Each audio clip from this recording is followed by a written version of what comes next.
Yo, what is up, guys? Thanks for jumping on the live stream today. I think we're on day 11 now of going 11 days in a row with doing a live stream.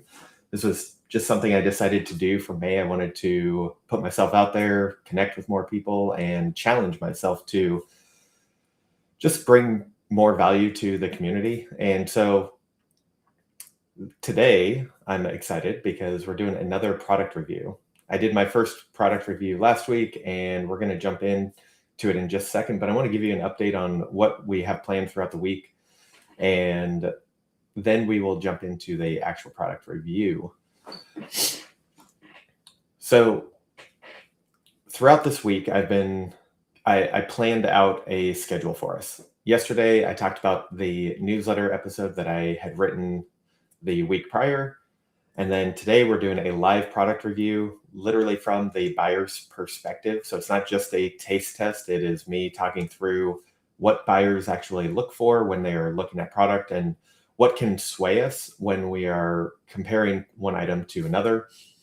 And then tomorrow I'm going to be doing another battle of the sets. It's going to be nutrition bars, and I got a picture from Market of Choice and then Winco Foods, both 12 feet, very different in how they approach the set. So it's not actually a battle of the sets in what you would think where they're competing against each other, but really, are they meeting the mark on where their customer is, and did they do a good job merchandising from my perspective as a buyer? And then on Thursday, we are doing a buyer hotline. So that's going to be me. And I just found out there's going to be another person joining me, another previous buyer, has lots of experience in grocery. You'll probably recognize him. I'm not going to give it away right now, but I will put it out there today on LinkedIn. And I am excited to do this. We're going to be pretty much just holding a Q&A. We'll have some other topics that we can talk about, but really an open hotline for anybody to bring a problem, a question, a situation that they're going through, and really get help from two people that have deep experience on the buyer side. And Friday through Sunday, I'm actually taking off. I'm going to be out of town. I don't have service. So I probably will pick this up again and do the back half of May, but I had to take a break there just for the time that I'm going to be out of town. All right. So if you're here, chances are you probably saw the post and the event, which we're covering dirty soda. Now, I don't know about you, but if you are familiar with dirty soda, go ahead and throw it into the chat. Like, put the word dirty if you know what a dirty soda is. I had an idea of it, a while ago, but I didn't really know what the concept was, and it became a trend. And then, I started learning more about it, mostly from my daughter, who's 14. And then you started seeing it pop up more and more. And so I'm excited about this one because you saw the picture, but here we go. We've got Slice Dirty Soda here. And before we jump into the actual review and everything, for those of you that don't know, let me share something with you really quick.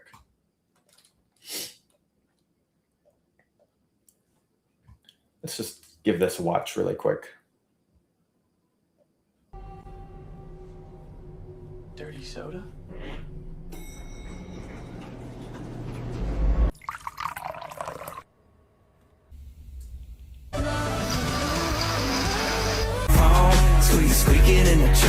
Coconut cream, we're gonna do a splash of this. I usually would do a tablespoon, but I don't feel like measuring it out. So I don't have to. Still need a dictionary? You guys still need a dictionary? Bonus points if anybody can post up in the comments what movie that is taken from, like the inspiration of that clip coming out of the elevator. Get bonus points for that if you put it into the chat. But essentially, dirty soda is taking a standard soda. Mostly it's Coke, Dr. Pepper, Sprite, something in those lines, and you add a flavored syrup or you add cream to it. You can do any kind of combination, and it you make it dirty. And so what I really liked about this idea of Slice, before we get too far into the actual product review, I just really appreciated the fact that they put it on the can.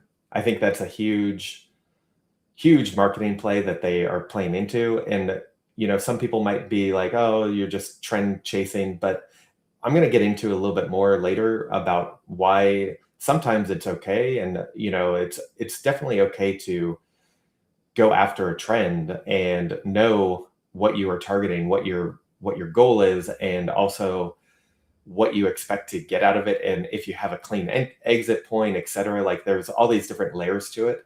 And I appreciate what they did here. When I walked by, I was at Target and I was just stopping through from the pharmacy. I walked by the cooler and it caught my eye specifically because it called it out as dirty soda. And that kind of brings me to the point. So I've got both cans here. We've got orange and strawberry. And it kind of brings me to my point of what does a buyer actually look at when they have all these products coming through, whether that is a trade show, whether it's somebody mailing in their samples, or it's a real category review. We have all of these products coming in. How do we sort through all that noise, and how do we look through it and figure out what's the right product for me and for my category? And one of the first things that I would say is, as a buyer, I kind of had 4 buckets that I would put real emphasis on. And this helped me identify if it was a good fit for the store.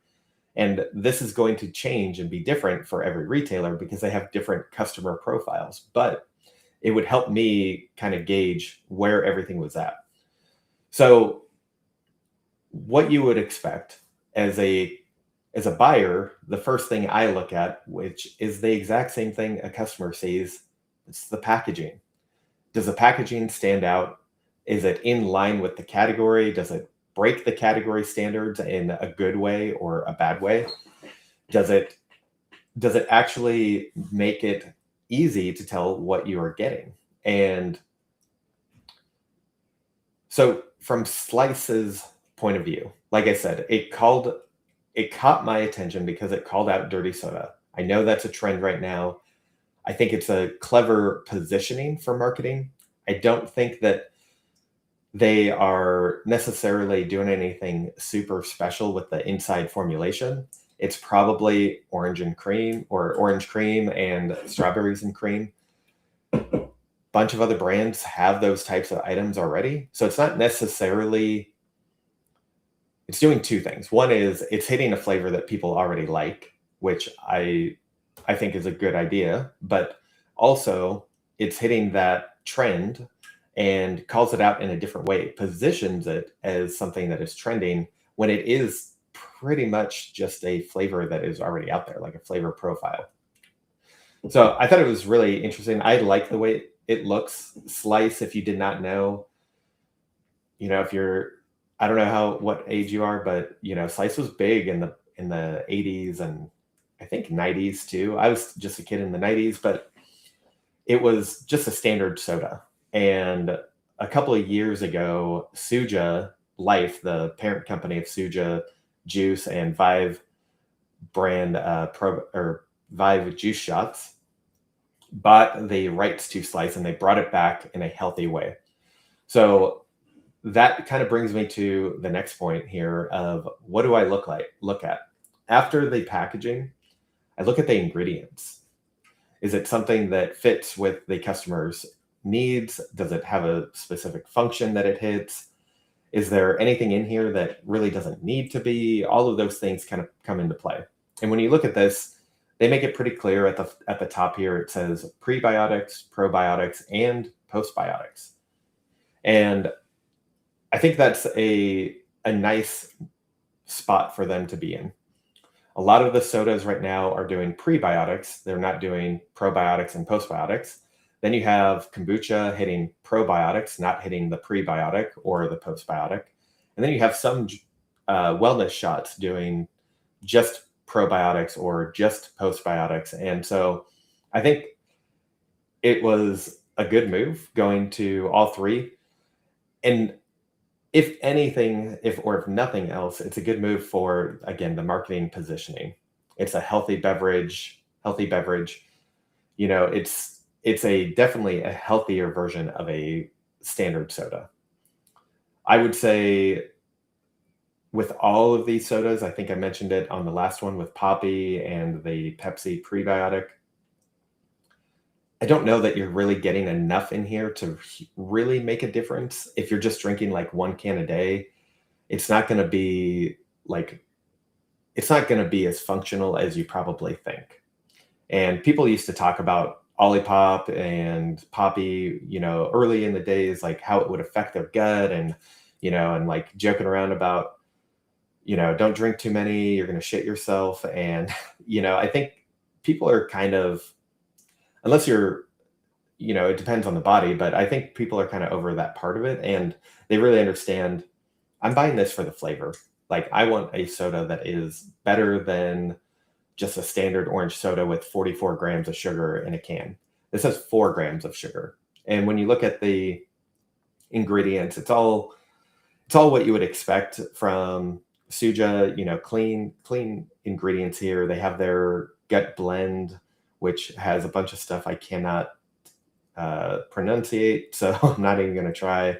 It's got organic cane sugar, natural flavors, coconut MCT oil, acacia fiber, citric acid, stevia leaf, beta carotene for color, and kosher salt, and then, you know, of course, carbonated water. And so, you know, it's pretty clean item, and this would pass the test for me in where I was working at New Seasons.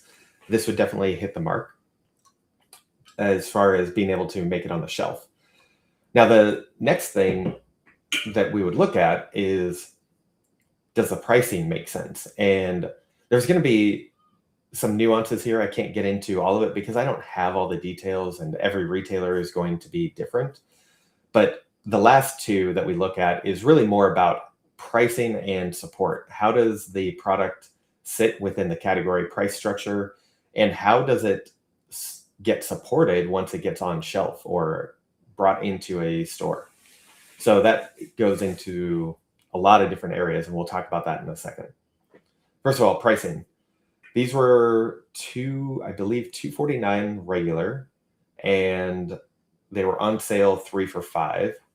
But one of them, which is, you know, this shit happens all the time. Like it's probably clearly a new item. One of them did not ring up with the sale price, so something with timing happened, and it didn't quite hit the mark with that.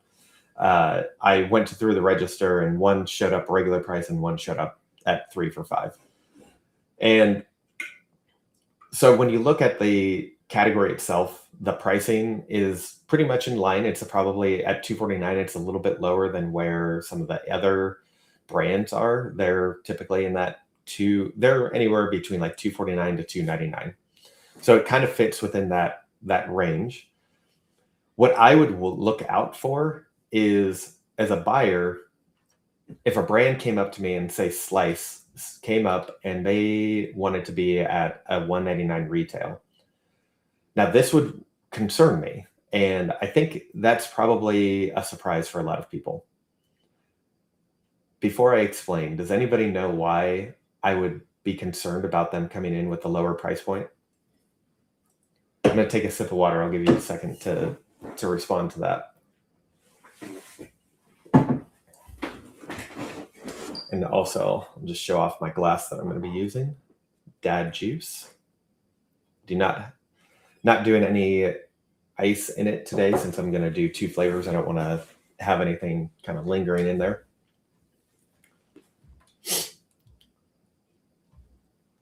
All right. So the reason I would be concerned about a $1.99 price point coming into a category that is standard and that $2.49 to $2.99 is that you are automatically trading your customer down to a lower price point, and you're deflating your own sales potentially. Now, there's other mechanics into this. There's other metrics that really kind of help shape that decision. If it's $1.99 and say it's at a 50% margin, pretty hefty, versus a 249 at like a 35% margin, you might still be able to get away with it where if you can profit similar amount, whether that, with a dollar amount, say, I don't have the actual math here, I'm just doing this on the fly, but say you make 35 cents on one brand at the higher price point, and you go down to a lower price point, but they're giving you a higher margin rate, and you still make 35 cents a unit.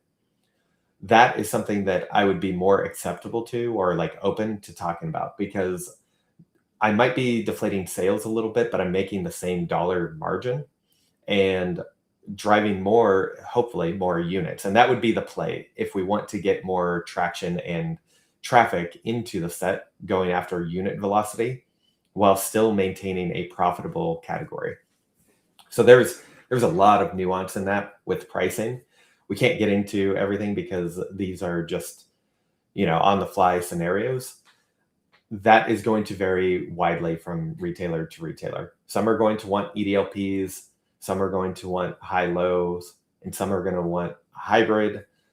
And that kind of goes into the next section of how do you support the product when it gets on shelf? And this was a big part of the conversation. You could have the best product in the world, but if you're not going to support it, and I can't have faith and I just can't trust that your product will move off the shelf because of the lack of support, that is a huge risk for me as a buyer. So we have to understand that you can have a great product, but you have to be able to support it. And when you can't do both, you're going to be setting yourself up for a lot of no's and really missing opportunities. Now, promoting and support is a big bucket. There is a lot that goes into that. And depending on the category, it can look a lot of different ways. For this category, being refrigerated product, it requires refrigeration.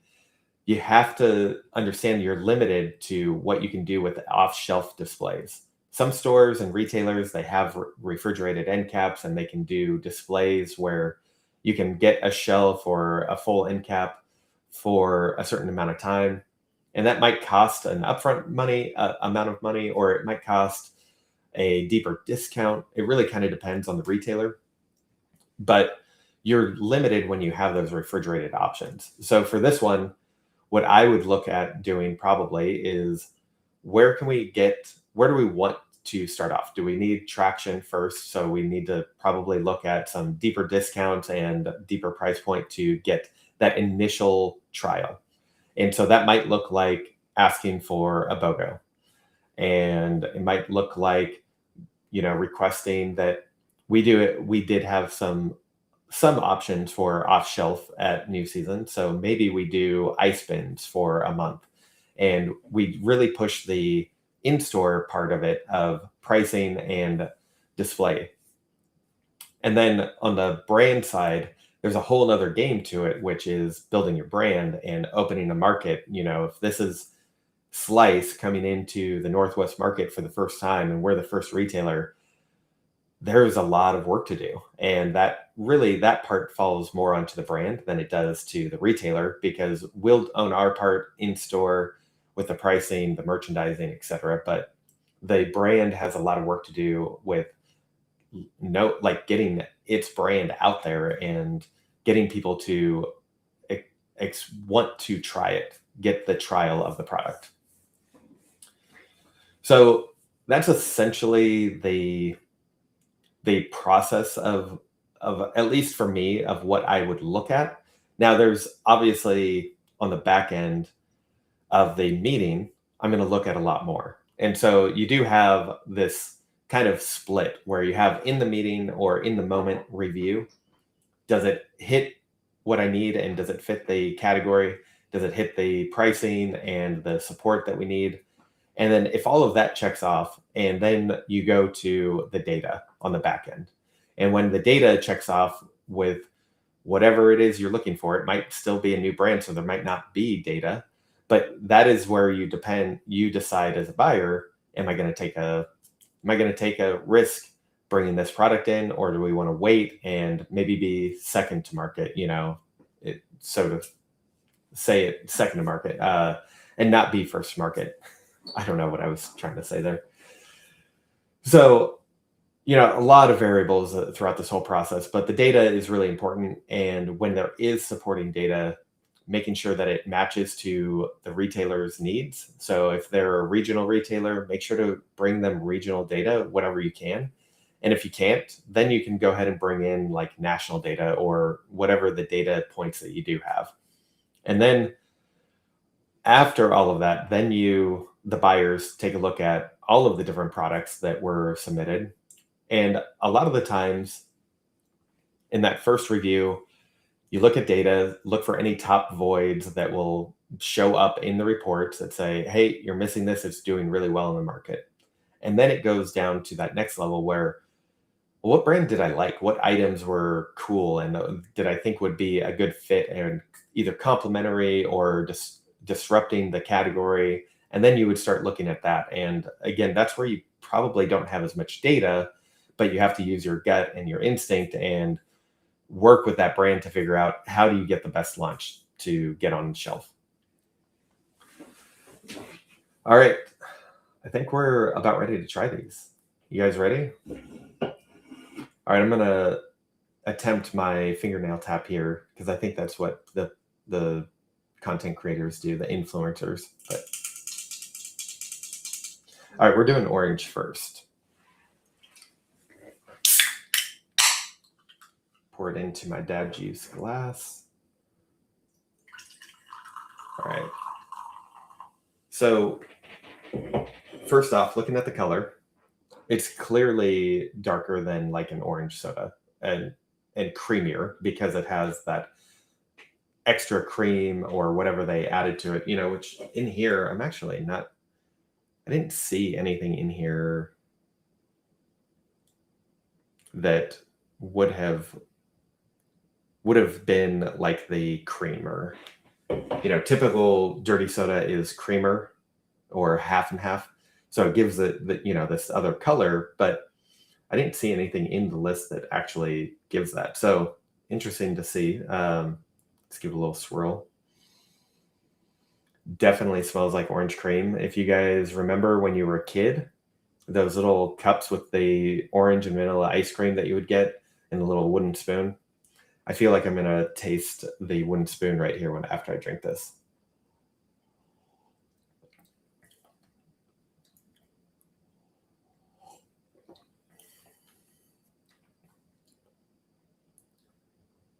Okay, that's all right. I think for me, neither one of the flavors are like the orange or the cream is really coming out stronger. And so it kind of feels a little flat in that regard. I think it could probably, like when I smell it, I smell the cream, like that creaminess, but I don't really get that as much in the flavor, and the orange kind of overpowers it a little bit.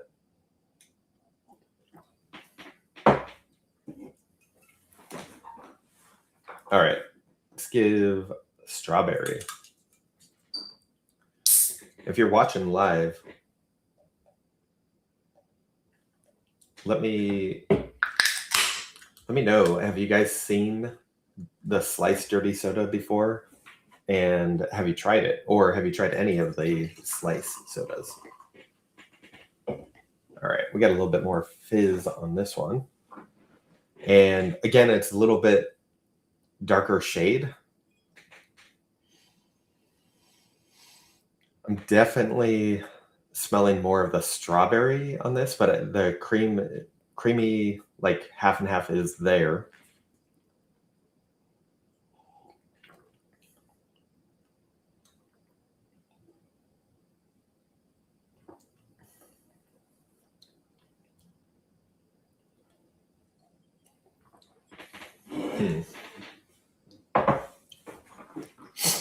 Yeah, I think I actually tried these the other day at Mother's Day because that's when I got them and I poured them out for people to try. I liked the orange better at first, but right now I'm liking the strawberry. And I think the the balance is better there, where the strawberry isn't overpowering the creamer. And then let's give orange another try. Let's give it another shot. 'Cause I liked it the other day. I liked it more.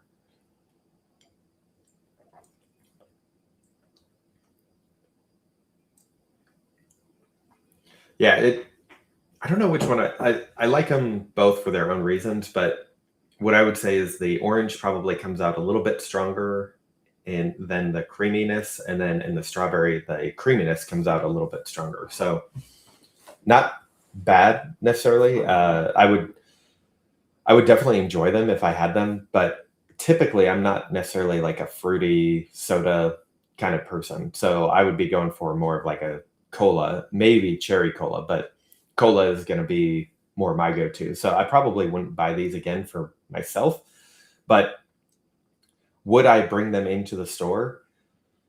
Based on the product itself, if I didn't have to worry about the pricing and the support, then excuse me, then I would say this would definitely be something that I could see being a fit in the store. Now, there's so much to that, like saying yes, does it go in or not in a real situation? But I could see that being on the store shelves and being worthy of that space. Uh, Definitely able to go head to head with the other sodas there. Now, one thing I wanted to call out before I forget, I talked a little bit about the marketing positioning, dirty soda, and one thing that I think is really important to know and really to note is that big companies like this, like Slice, they are they have this capability to do this as a product extension and not necessarily running their whole product line on one trend. You know, when we see keto and paleo and all those things come up, people put like keto ice cream or keto this or paleo this, paleo granola, whatever it is in their brand, and that their whole brand is based on that identity. That I think is risky. You know, it makes sense if you go in understanding that, hey, I'm just going to ride this trend, and then after that, I'll either rebrand or I'll reposition or I'll just quit, exit the company. This is a smart play going off of the trend. It's a big company doing a line extension and not necessarily putting their entire brand at risk of just being a trend. And what I would say is once this trend is over, they can easily change this to strawberries and cream, orange and cream. So I think really smart move, but I wanted to call that difference out too and just make sure that people understood that there is a risk in that. But when you go through it and go through that process, it really kind of depends on where you're at, what your company is at, what stage, and what your intentions are. All right. So pretty much wrapped up. And before I go, I'm going to check for any comments, but then I'll close this out here.